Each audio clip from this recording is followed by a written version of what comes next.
Hello everybody, and thank you for joining me on my channel today. I am demonstrating in this video how to add a pocket panel to a tote bag, and in this case I am making a kid's craft tote bag. So I'm going to just explain what I'm doing here as I go. Okay, so along the bottom of the panel, I turned up the fabric, I pressed up 5/8 of an inch, and I sewed a 1/2 inch seam all the way along. Then I marked all along the bottom of the fabric, and what I marked was 1 inch and 2 inch pocket openings. Now, on either side of those pocket spaces, the delineation for the pocket, you have to add both a pinch area for a pinch pleat, and you have to add a bit of a gap that the pleat is going to ultimately end up in. So the math for me worked out to, let's say I'm making a 1 inch pocket. I want a 1 inch pocket, 1 inch space for the pocket. Then on either side of that 1 inch, I add another 1 inch for the pleating. So now I'm up to 3 inches.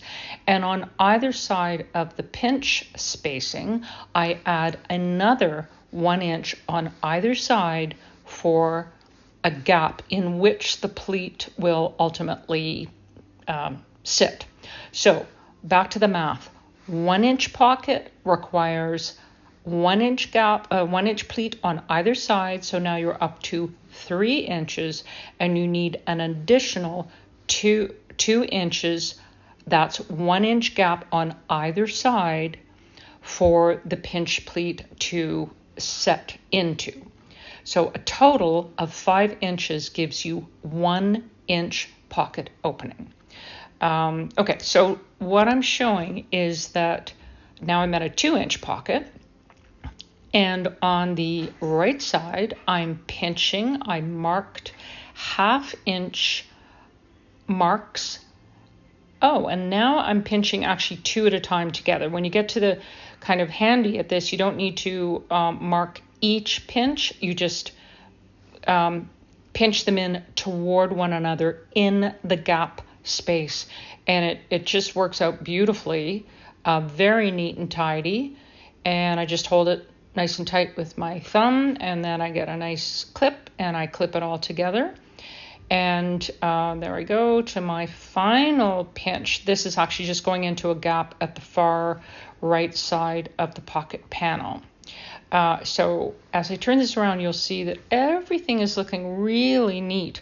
We've got the pockets of varying sizes, 1 inch and 2 inch pockets.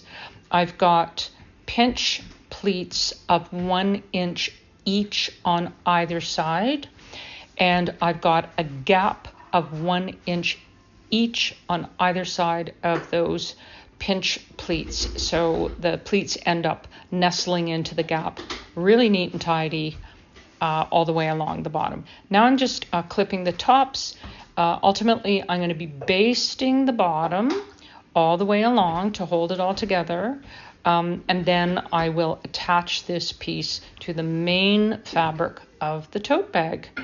I hope you've enjoyed watching this. I'm enjoying making this kids craft tote bag. And if you have ways of managing pockets with generous openings, I'd love to hear how you go about doing it. Thank you very much for watching, and stay tuned for more. Bye-bye from Quilt Cozy. Bye-bye.